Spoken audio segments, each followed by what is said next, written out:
এক royal Enfield বাংলাদেশের বাজারে ঢুকে প্রায় সবগুলো বাইকের কোম্পানিকে খেয়ে দিল। এত কথা বলতে বিষয়টা হাস্যকর মনে হলেও আসলেও সত্যি।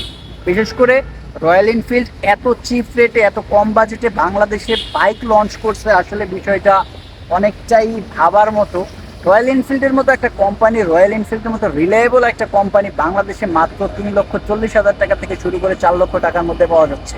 যেদিকে আপনি খেয়াল করতে পারেন, আমাদের সুজুকি, ইয়ামাহা, বাজাজ, টিভিএস এই বাইকের দামগুলো বাংলাদেশে আস্তে আস্তে এতটা হারে এত বেশি বেড়ে যায়, যেটা আমাদের নেওয়ার সাধ্য থাকে না। আসলে রয়্যাল এনফিল্ড এমন একটা কোম্পানি, যে কোম্পানি বিশ্বব্যাপী ভাইরাল, বিশ্বব্যাপী ট্রেন্ডিংয়ে আছে। এই কোম্পানির বাইক ছোট থেকে শুরু করে পরে সবার কাছে বিশ্বাসযোগ্য, রিলায়েবল একটা বাইক। রয়্যাল এনফিল্ড বাংলাদেশে 3,25,000 টাকা সর্বনিম্ন দাম।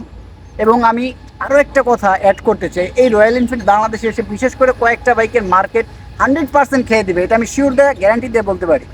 ফার্স্ট অফ অল MT-15, যেখানে MT-15 155 সিসির একটা বাইক এবং এটাতে দাম রাখা হচ্ছে প্রায় 3.5 লক্ষ টাকা।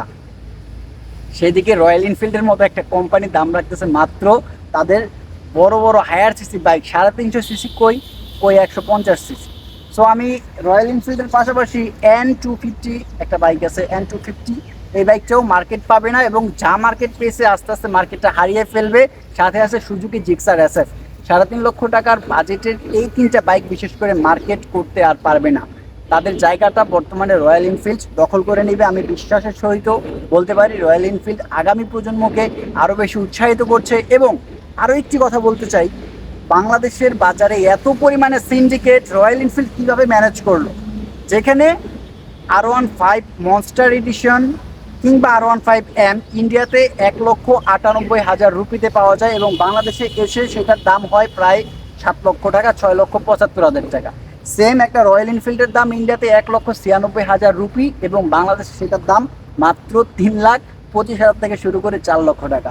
ওই যে প্রায় 2.5 লক্ষ 3 লক্ষ টাকার একটা গ্যাপ তারা কিভাবে কভার করলো? আমার পিছনে আছে পালসার NS, আমি যে অবশ্যই পালসার লাভার, সবাই ভালো করেই জানেন। যাই হোক, আমিও ভাবতেছি যে এখন পালসার থেকে শিফট হওয়ার সময় চলে এসেছে, এখন আমাদের সামনের দিকে আরও এগিয়ে যাওয়ার সময় আসছে। আমি চাই বাংলাদেশ আরও বেশি হায়ার সিসি বাইকের দিকে আগাক এবং আমাদের দেশ, আমাদের বাইকাররা আরও বেশি এগিয়ে যাক। আমি একটা দর্শকের কাছে, আমার যারা ভাই ব্রাদার আছেন, আমার যারা শ্রোতা আছেন, সবার উদ্দেশ্যে একটা কথা বলতে চাই, আপনারা দয়া করে এখন অন্যান্য কোম্পানির বাইকগুলো নেওয়া থেকে বিরত থাকেন। কজ আমরা নেই, তারা দেয়। বিশেষ করে যে দেখেন, বেশ কিছুদিন আগে যখন ডলারের দাম বাড়ছে, তারা বাইকের দাম কত আকাশচুম্বী বাড়িয়ে দিছে, তারপরেও কিন্তু আমরা নেই। বিশেষ করে সুজুকি জিক্সার, সুজুকি মনোটন, এই বাইকগুলো আমরা এখন পর্যন্ত নিচ্ছি। তো কোম্পানি কিভাবে সতর্ক হবে? তারা ভাবতেছে আমাদের থেকে কাস্টমার নিচ্ছে এবং তারা দিচ্ছে। সো আমরা যদি একবার নেওয়া বন্ধ করে দিই, তারা কিন্তু ভাববে যে কী হইল, আমাদের মার্কেট ভ্যালু এতটা কমে গেল কেন।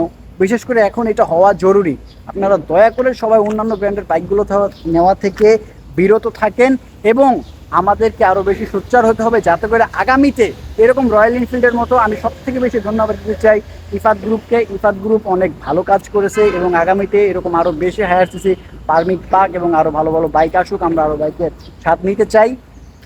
আমার ভিডিওটা যদি একটু পরিমাণও ভালো লেগে থাকে, অবশ্যই আমার ভিডিওতে একটা লাইক দিবেন এবং আমাদের চ্যানেলটা সাবস্ক্রাইব করে যাবেন। আমাদের পাশে থাকার অনুরোধ রইল। আপাতত ভিডিওটা এই পর্যন্তই। সবাই ভালো থাকেন, সুস্থ থাকেন। আসসালামু আলাইকুম।